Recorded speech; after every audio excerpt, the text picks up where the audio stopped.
읽겠습니다.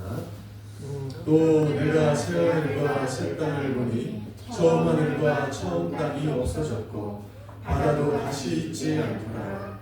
또 내가 봄에 거룩한 성 새 예루살렘이 하나님께로부터 하늘에서 내려오니 그 준비할 것이 신부가 남편을 위하여 긴장한 것 같더라.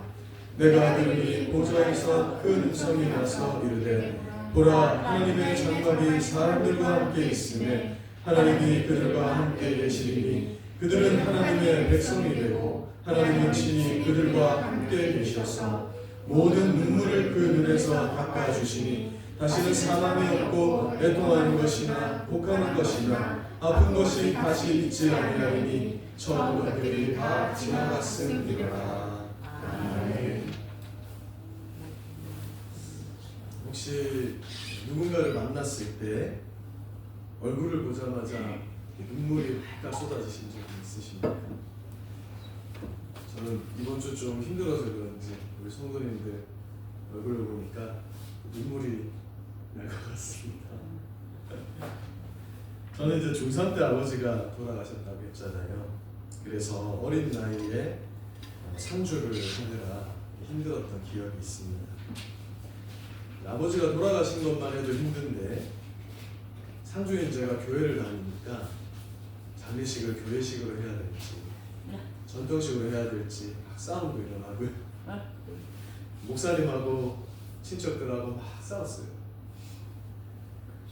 그리고 당시만 해도 집에서 장례식 하는 경우가 그때만 해도 거의 드물었는데 집에서 장례식을 했기 때문에 굉장히 더운 6월 말이었거든요. 교회가 참 더웠는데 삼배옷을 입고 그 대나무 있잖아요. 죽장이나 그것까지 들고 하는데 또 장례식은 교회식으로 하고 참 힘들었던 기억이 있어요. 뭔가 마음이 다 지쳐 있는데 그때 이제 우리 교회만한 그런 개척교회였습니다. 목사님하고 권사님 몇 분이 이제 위로 예배 드리려고 이제 오신 거예요. 하루 지나서 오셨는데 그분들 뵙자마자 눈물이 콱 쏟아집니다. 그래서 목사님 품에 안겨가지고 울었던 기억이 많이 납니다. 그런데 오늘 말씀을 보니까 우리가 예수님 앞에 서게 되는 날이 올 건데 그때 우리가 다 주님 앞에서 운다 이렇게 말씀하고 있어요. 주님을 뵙는데 왜 울게 될까? 저는 그 눈물의 의미가 정확하게는 모르겠죠. 그러나 짐작은 해보게 됩니다. 이 눈물의 의미는 아마 주님을 만나 뵙는 반가움과 기쁨의 눈물이기도 하겠지만 한편으로는 이 땅에서 예수님을 믿고 사느라 힘들었던 우리의 그 회한과 서러움에 대한 눈물일 것도 같아요. 그래서 저는 이따금 주님 만나 뵐 날을 이렇게 떠올려 보거든요. 저는 고생을 어릴 때부터 해서 그런지 20살 때부터 입에 주님이 어서 오셨으면 하고 이렇게 살던 그런 찌질한 사람이었는데 우리 토끼 같은 두 딸과 이제는 아들까지 생기다 보니 조금은 더디 오셔야 되잖아요. 근데 그때는 이 사는 게 힘들어가지고 주님 빨리 오셨으면 좋겠다. 그 주님을 뵈면은 내가 통 울 것 같은 거예요. 울 것 같아. 그럼 학자들의 연구에 따르면 감정에 따라서 눈물의 농도가 달라진대요. 눈물에도 농도가 있다는 것이죠. 그래서 분노할 때 흘리는 눈물은 나트륨 함량이 증가해가지고요 짠맛이 나요. 근데 반면에 슬퍼서 흘리는 눈물은 나트륨 함량이 적어져가지고 싱겁대요. 근데 그 눈물은 흘리면 흘릴수록 우리를 정화시키는 게 실제 기분을 좋게 만들고 그렇게 한대요. 근데 기뻐서 흘리는 눈물은 포도당이 들어가서 달대요. 제가 한번 맛을 한번 학자들이 이제 성분을 분석하는 그런 아닙니다. 저는 우리가 주님 앞에 섰을 때 그 눈물의 농도가 다 다를 거라고 생각합니다. 주님과 이 땅에서 어떻게 살았는가에 따라서 눈물의 농도가 달라진 거예요. 그리고 이 눈물의 농도가 여러분 위로의 깊이를 만들어낼 겁니다. 그것이야말로 하늘의 상급일 거예요. 왜냐하면 성경은 절대 하늘의 상급이 뭐 아파트나 금은보화다라고 말씀하지 않습니다. 천국에는 아파트 없어요. 그거 기대하면 안 돼요. 금은보화가 아니, 그 금은보화가 의미가 없는 게 하나님이 어떻게 비유를 해놨냐면 천국은 그게 길바닥이 황금이래요. 근데 무슨 금은보화가 무슨 소용이 있겠어요. 저는 짐작하건데 우리 눈물의 농도가 지나면 지날수록 주님의 위로가 클 것인데 그게 다름 아닌 상급일 거라고 믿습니다. 정확하게는 몰라요. 그런데 주님이 우리의 위로가 우리의 눈물의 농도에 따라 달라질 거라고 그렇게 저는 생각하고 있습니다. 오늘 본문 말씀인 요한계시록 21장 4절을 보니 우리가 주님을 만나면 다 울게 된다. 그런데 그때 주님이 우리의 눈물을 친히 닦아주실 것이다. 말씀하고 있습니다. 여러분 이 말은 이 땅에서 예수님을 믿고 사는 것이 그저 좋거나 마냥 편한 것이 아님을 말해주고 있습니다. 여러분 이 땅에서 우리의 신앙은요 수고하고 무거운 짐이 있습니다. 그래서 눈물이 있고 주님을 만날 때 그 눈물을 닦아주시는 주님께 위로받게 되는 것이 이 땅에서의 우리의 인생이다. 이렇게 말씀하고 있어요. 예수님 믿고 살아가는 것 결코 쉬운 일 아닙니다. 주님을 따라 사는 길은 힘듭니다. 그래서 예수님도 뭐라 말씀하셨냐면 자기 십자가를 지고 가는 길이다 이렇게 말씀하셨어요. 한 번도 십자가를 접으신 적이 없으시죠? 근데 그 십자가가 얼마나 무겁겠습니까? 근데 우리 인생이라는 게 다 그걸 짊어지고 가는 인생이다. 그냥 살기도 힘든 세상인데 여러분 예수님을 믿고 살려니 더 힘든 겁니다. 오늘 본문 말씀을 빌리자면 이 땅에서 예수님을 믿고 사는 것은 애통함이 있고 슬픔이 있고 아픔이 있는 것이다. 그렇게 말씀하고 있잖아요. 그러니까 그것이 이제 우리가 주님 앞에 천국 가면 없어진다라고 하고 있으니까 이 땅에는 있다라는 거잖아요. 누군가 전도하면서 예수 믿으니 너무 좋기만 하다. 예수 믿으면 만사형통된다. 사실 그건 뻥이죠.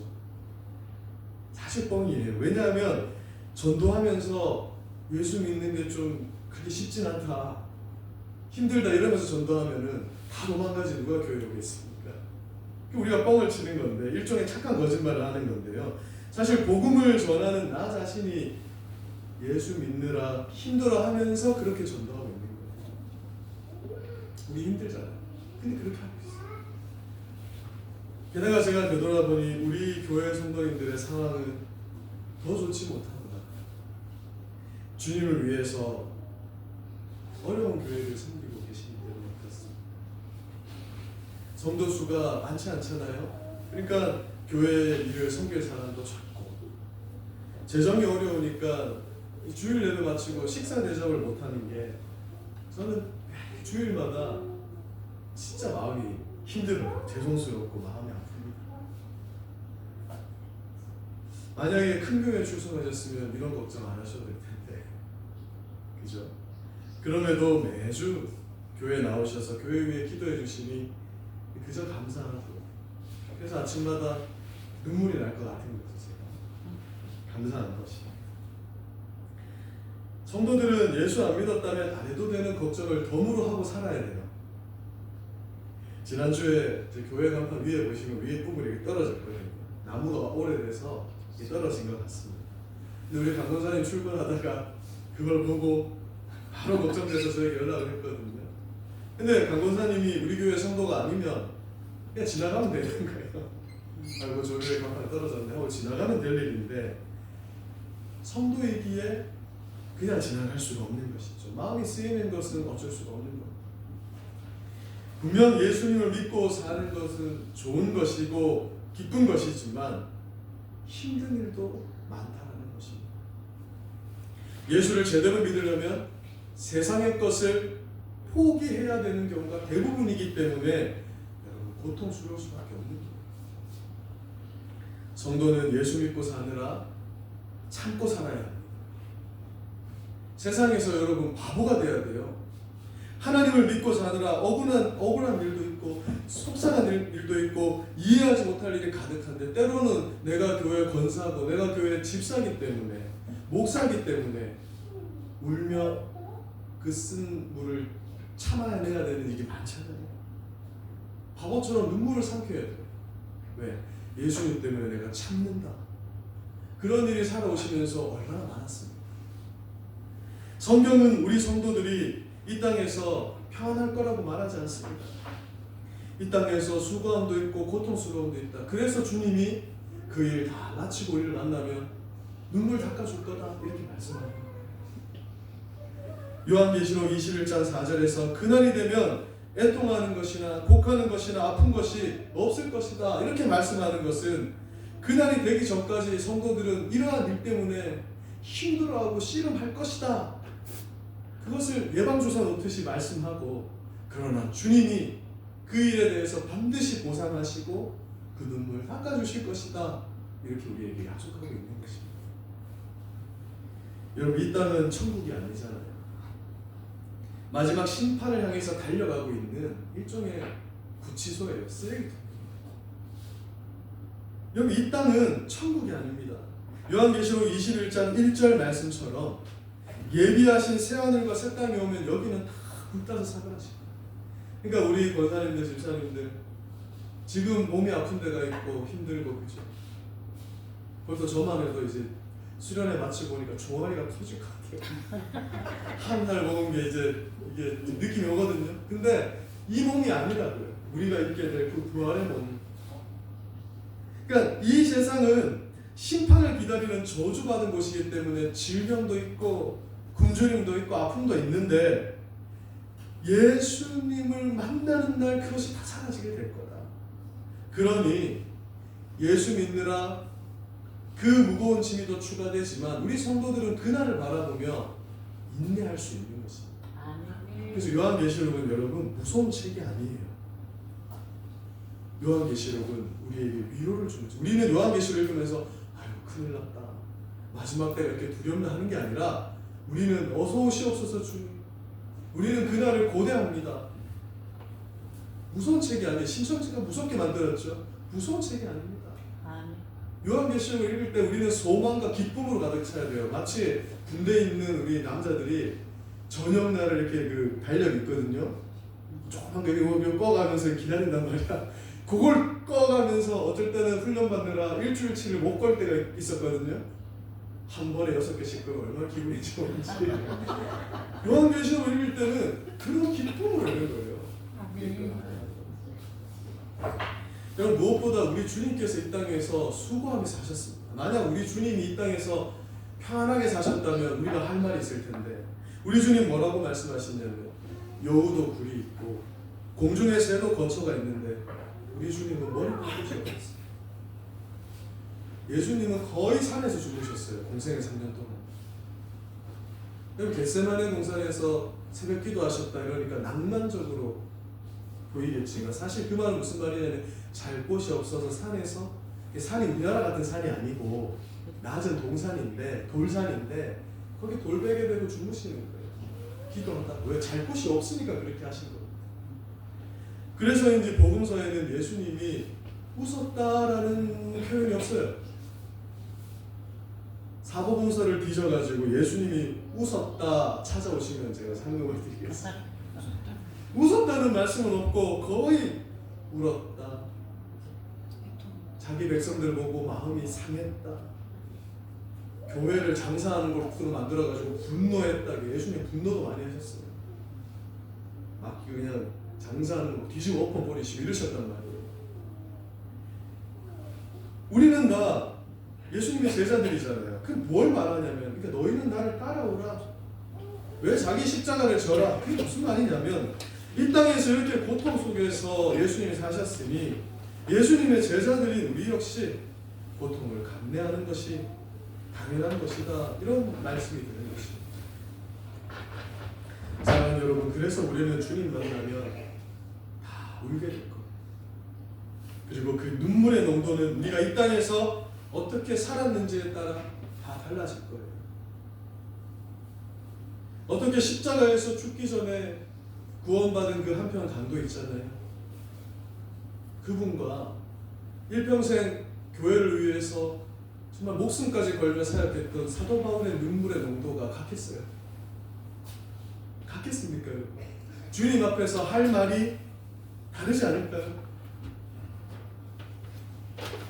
주님 앞에서 흘릴 눈물이 얼마나 많느냐에 따라 그 뭘 말하냐면 이 땅에서 어떻게 살았느냐 그것을 말해줄 것입니다. 제가 아름다운 고백교회 담임 목사가 된 지 꽤 오래된 것 같으시죠? 이제 3개월이 아직 안 됐어요. 이제 3개월 딱 되는 것 같습니다. 그런데 역시 담임 목회는 힘들구나. 늘 담임 목사 먼저 하신 분들이 저에게 하신 말이 있어요. 담임 대 봐라. 꼭 마치 아빠 대 봐라 이런 거 있죠. 담임 대 봐라. 솔직하게 부담이 많이 되고요. 제가 이 청년들만 상대해 왔잖아요. 청년들은 시크하거든요. 청년들은 적당히 거리를 둬야 좋아합니다. 그게 이제 일평생 그런 사역만 해오다가 이렇게 목회를 하다 보니까 참 쉽지 않은 것 같아요. 성도님 중에 이렇게 교회를 못 나오겠다 하시는 일들이 좀 있었잖아요. 그러면은 제가 꼭 나 때문인 것 같아가지고 밤에 잠이 안 왔어요. 심지어는 어떤 꿈을 꿨냐면 꿈을 꿨는데 내가 모르는 성도인데 꿈에서 나한테 전화를 해가지고 나는 오늘부터 교회를 안 나가겠습니다. 꿈에서 그 꿈을 꾸니까 막 심장이 떨리고 하루 종일 마음이 너무 편치 않는 거예요. 게다가 지난주에 교회 간판 떨어져가지고 꼭 그거 있잖아요. 그 안 좋은 일이 생길 때 전초전 같이 뭐 떨어지고 그런 느낌이 드는데 주님 이거 어떡합니까? 괜히 혼자 있잖아요. 목사가 막 미신적으로 막 되기도 하고 이래 되는 거예요. 인간이니까. 사실 저는 어릴 때부터 하나님이 개척교회만 골라보낸 거예요. 개척교회만. 이게 제가 한번 말씀드렸잖아요. 맨날 저는 회장이고 회장 연속 뭐 이런 거 하면 13년 연속 회장 청년부 회장 할 사람이 없어. 그러니까 아까 그 우리 장례식 와주셨다라는 그 목사님 개척교회 사람이 없으니까요. 초등학교 졸업했는데 바로 성가대 시키고 주일 반사시키고 지금 생각해보면 중학교 1학년이 나는 우리 목사님도 참 믿음이 대단했었던 것 같아요. 중학교 1학년이 완전 애인데 걔한테 그런 걸 맡기고 나중에는 제가 교회 청소를 열심히 했거든요. 나중에 저한테 열쇠를 주시더라고요. 교회 청소 더 열심히 하고 토요일에 와가지고 그때는 왜 그런지 모르겠는데 그때는 이제 토요일에도 학교를 갔었잖아요. 우리가 반공일이라 해가지고 학교 마치고 교회로 갑니다. 그래가지고 제가 열고 청소 다 하고 게시판 다 꾸미고 막 그랬던 기억이 있는데 하나님은 저한테 교회 청소를 얼마나 시키는지 제가 이제 이전에 있던 경주 선교교회 거기 사임할 때까지 청소하다 왔습니다. 토요일에 청소하러 많이 안 오시거든요. 그 교회가 제법 규모가 커도 어차피 청소하는 사람은 그분이 하는 사람만 하거든요. 그래가지고 어느 날까지 화장실 청소하다가 나왔습니다. 그러니까 제 마음이 하나님 앞에 때로는 참 섭섭하다. 목사님. 그렇게 살다가 제가 기도하면서 하나님 나는 주님 원하는 곳에 가겠습니다 하면서 온 곳이 우리 아름다운 고백교회인데 하나님 부르셨거든요. 근데 요즘은 하나님한테 섭섭할 때가 많은 거예요. 염려가 생기고 불평도 생기고 하나님 나 고생 좀 시키지 말라고 이런 마음이 드는데 그래서 오늘 말씀을 준비하는데요. 주님이 내게 이런 마음을 다 주시는 거예요. 나 주님 앞에 가면 할 말이 있겠다. 그죠? 나 주님 앞에 가면 할 말이 있겠다. 주님이 닦아줄 눈물이 있겠다, 이 마음이 탁 드는 거예요. 다른 말이라 제가 주님 앞에 가면 할 말이 있는 삶을 살고 있더라고요. 주님 앞에서 흘린 눈물이 있는 인생을 살고 있었습니다. 우리 성도님들이 다 그런 인생을 지금 살고 있구나. 그래서 오늘 이 말씀을 하나님 선포하게 하시고 또 우리 성도님들에게 말씀을 드릴 수 있다는 게 감사해졌어요. 지난주에 우리 CMI 학생들 겨울 수련회, 리더 수련회 있었다 했잖아요. 그래서 제가 우리 예영 우리 자매님과 같이 갔다 왔는데 수련회 장소가 용산교회라는 곳이었어요. 정말 시골에 있는 교회, 정선 시골. 정선 중에도 임계리였는데 와, 강원도 정선 임계리는 사람이 살지 않더라고요. 그래서 제가 아침에 산책을 해봤는데 집은 분명히 있는데 사람이 살지 않아요. 그러니까 성도가 한 13명 정도 된다 하시는데 문제는 주변에 전도할 수가 없어요. 강원도는 길이 무조건 꼬불꼬불하대요. 그러니까 얼마나 멀미가 나는지. 안타깝지만 제가 보니까 이제 이 목사님이 은퇴하시면 자연 소멸할 교회예요. 한 50 중반쯤 이렇게 되신 것 같은데. 그런데 이 목사님이 이제 소개를 하는데 목이 다 쉬었어요. 말이 안 나와요. 여러분 여기는 용산교회입니다. 이렇게 하지. 목이 다 쉬었어요. 그래서 제가 딱 느낌이 왔어요. 기도하느라 목이 다 쉬었다. 교회를 위해서, 그 성도님들을 위해서, 또 교회를 위해서 기도하다가 이 목사님 지금 기도하다 목 쉬었어요. 그러니까 이게 저도 이제 기도하시는 분들을 많이 만나 보니까 노래방 가서 노래 부르다 목이 쉰 건지 기도하다 목이 쉰 건지 딱 알겠어요. 이거는 기도하다 목이 쉬었구나. 여러분 이 목사님의 마음 누가 알아주겠습니까? 사랑하는 여러분, 이 목사님이 주님 앞에 섰을 때 그 눈물의 농도가 어떨까요? 주님과 깊은 삶의 스토리를 만들어냈기 때문에 그 눈물의 농도가 아주 깊을 거라고 저는 믿습니다. 아멘. 제가 그 모습 보면서 정말 부끄러웠어요. 내가 목이 쉬어야겠다. 그 정도로 기도해야겠다 다짐을 했다 이 말입니다. 아멘. 하나님이 보여주신 것 같아요. 그러니까 그리고 하나님이 저분 눈물을 닦아주시겠구나. 나도 열심히 해서 하나님 눈물을 닦아주는 그런 목회자 되야겠다. 다시 다짐을 했습니다. 괜히 보여주신 게 아닌 것 같아요.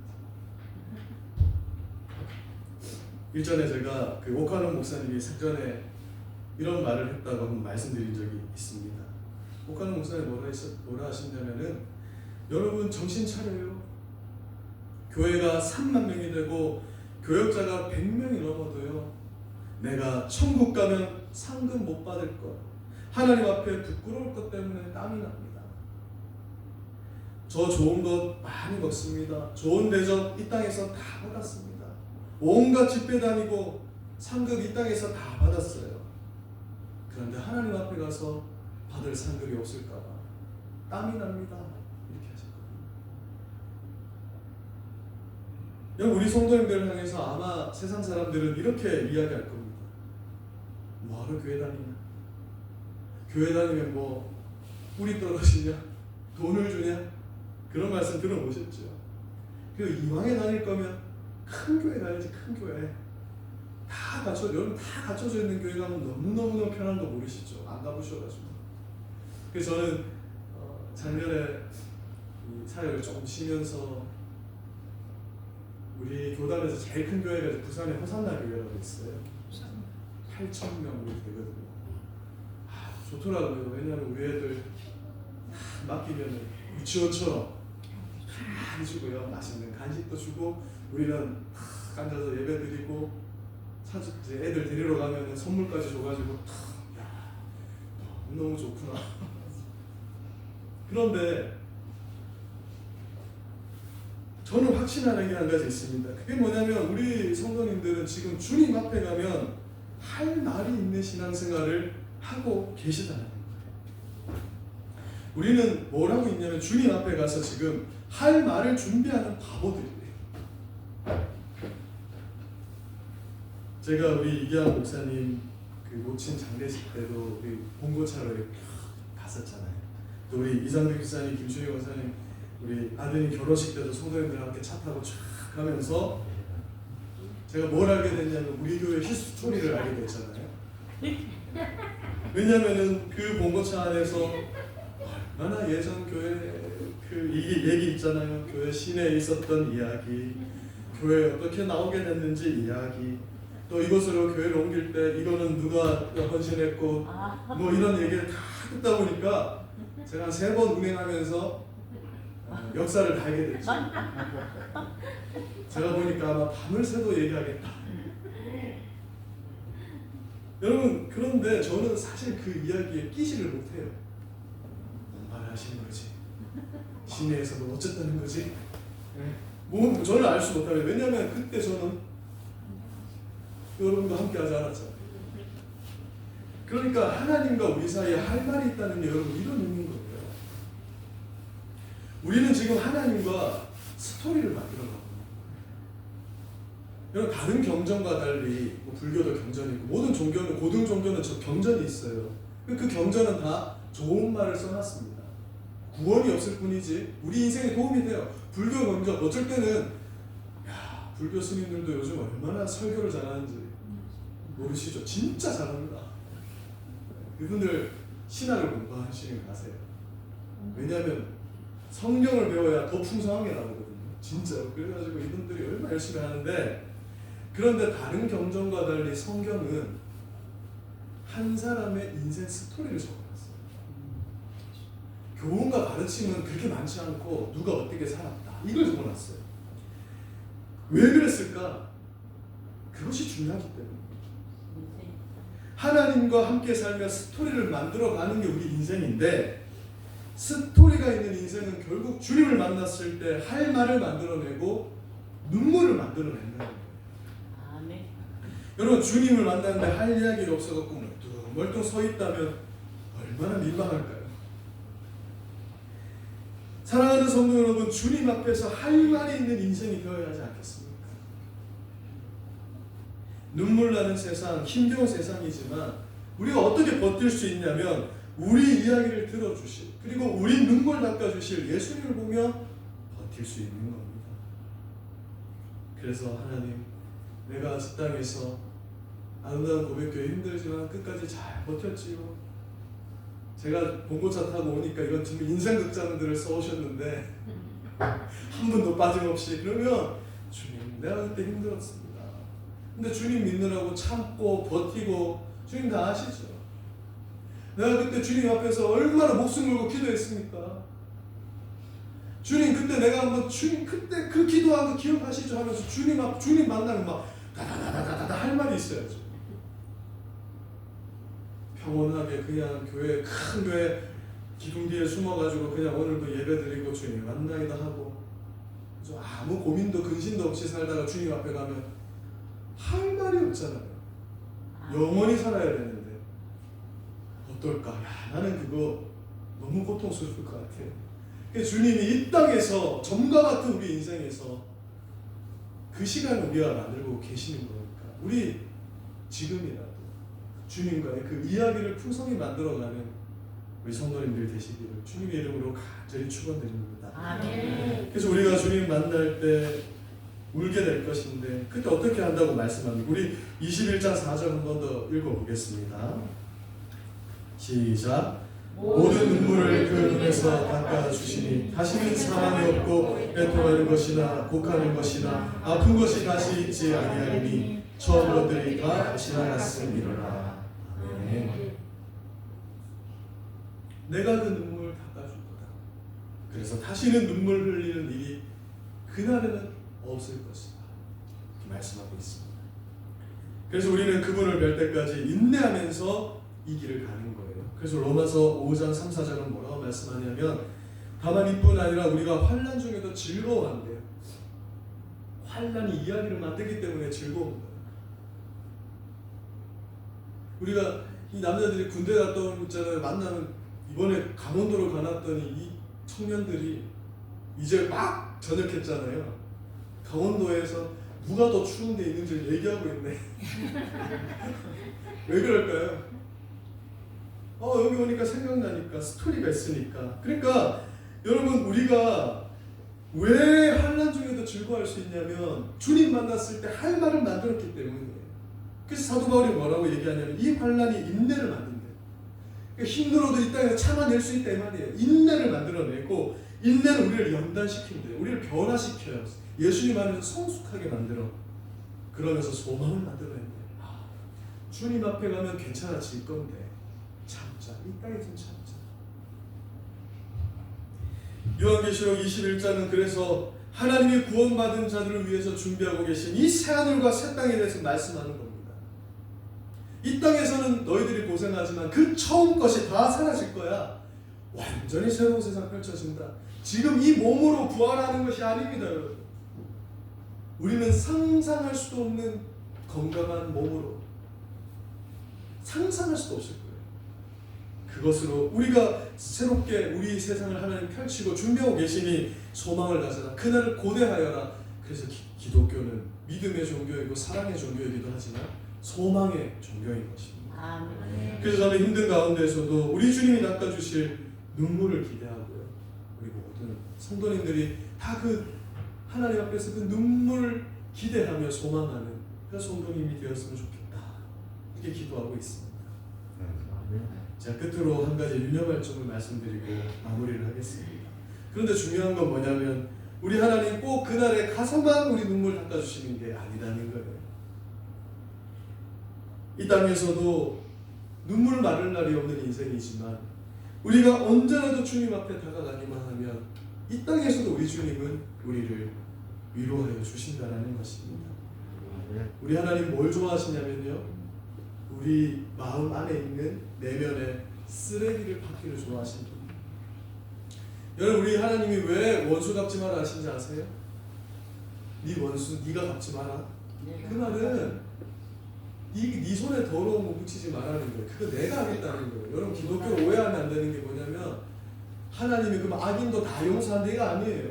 네가 왜 그 사람 때문에 감정 상하고 그 원수 때문에 네 손에 왜 네가 더러운 거 묻히냐? 악이 내가 하겠다는 거예요. 아멘. 너희는 기도하라는 거예요. 때가 되면 내가 다 갚아줄 거라는 거예요. 그럼 우리는 뭐 해야 돼요? 억울해 죽겠는데 나한테 와서 다 쏟아내라는 거예요. 아멘. 네 마음에 억울한 거 할 말 안 할 말 다 나한테 와서 다 쏟아내는 그게 기도입니다. 그래서 시편이 기도의 학교거든요. 시편 보세요. 멋있는 기도가 있는 게 아닙니다. 뭐라 합니까? 거의 다윗이 많이 썼잖아요. 다윗이 뭐라 합니까? 힘들어 죽겠습니다 하나님. 내가 사망의 음침한 골짜기를 다니고 있습니다. 주님 뭐 합니까? 하면서 막 하나님 앞에 막 쏟는 거예요. 그래서 학자가 뭐라 얘기했냐면 이 시편이라는 건 이런 거다. 시편이 기도거든요. 이 시편 내용을 잘 보면은 처음에 성전에 와가지고 하나님 앞에 하나님 못 살겠습니다. 하나님 정말 왜 이러십니까? 하나님 살아계신 분 막 불만을 토로하다가 갑자기 제사장이 들어온 거예요. 제사장은 오늘 할 때 목사가 들어오니까 하나님 감사합니다 할렐루야 아멘하고 끝나는 게 시편이다. 시편 읽어보시면 내 말이 무슨 말이냐면 시편이 초반에 하나님 원망 막 하다가 갑자기 그래도 하나님 할렐루야 찬양하고 끝나니까 우스갯소리로 목사님 들어와가지고 그렇게 기도 끝낸 게 아니냐 하는데 그게 아니라 이건 우스갯소리고 하나님 앞에 막 쏟아내다 보면 하나님 위로하심으로 인해서 할렐루야 아멘 용서합니다 하고 끝난다. 그게 기도다 이렇게 말씀합니다. 여러분, 그러니 오늘 우리 위로의 그 마지막 날 우리 눈물 닦아주신 위로의 하나님에 대해서 들었잖아요. 그 하나님 오늘도 동일하신 하나님이니까 하나님 앞에 가서 우리 마음에 그 쓰레기들 있잖아요. 미워하는 마음, 원망하는 마음, 억울한 마음 다 쏟아내시면 지금도 우리 하나님은 우리 눈물 닦아주시고 너 잘할 수 있다. 그리고 우리 그 힘을 얻고 다시 이번 주 또 세상을 향해 살아가는 것입니다. 그렇게 살다가 주님 앞에 갔을 때 우리는 할 말이 있는 그런 인생이 되는 것이고 우리 눈물을 닦아주실 주님 앞에서 참된 위로를 얻게 되는 그런 신앙의 인생을 살게 되는 그것을 만들어가고 있는 것이 우리 성도의 삶이라는 것을 기억하시기 바랍니다. 아멘. 그래서 우리 이 구원의 여정 끝에 우리 눈물 닦아주시며 잘했다, 고맙다, 네가 그때 있어서 그 자리에 있어서 내가 이 구원 역사 감당할 수 있었다 해주시는 그 주님 만날 날을 여러분 기대하시면서 우리 믿음의 길을 끝까지 걸어가시는 성도님들 되시기를 주님의 이름으로 간절히 축원드립니다. 아멘. 기도하겠습니다. 하나님 아버지 감사합니다. 오늘은 우리 주님 앞에 가서 다 울게 될 것이고 할 이야기 많을 것인데 그 의미가 무엇인지에 대해서 말씀을 나누었습니다. 이 땅에서는 우리가 주님 앞에 서는 날까지 고통하는 것이나 슬퍼하는 것이 또 억울한 일들이 있을 수밖에 없는 세상이겠지만 우리 주님이 마지막 날 완전한 위로를 해주실 것을 믿으며 주님 버텨나가는 우리 성도님들 되게 하여 주시옵소서. 오늘 말씀을 받아들이고 일상을 살면서도 늘 주님 앞에 우리 마음에 있는 모든 것을 터놓아버리고 주님 앞에 기도하며 이겨내며 주님과의 스토리를 만들어가는 우리 귀한 성도님들 될 수 있게 주님 보듬어 주시옵소서. 아멘. 그래서 우리가 주님 앞에 할 말을 만들어가고 주님의 참된 위로 속에서 선한 영향력을 끼치며 이 한 주도 주님의 자녀로 아름답게 살아갈 수 있도록 주님 이 한 주 지켜주시기를 간절히 기도드립니다. 아멘. 감사드리며 예수님 이름으로 기도드립니다. 아멘.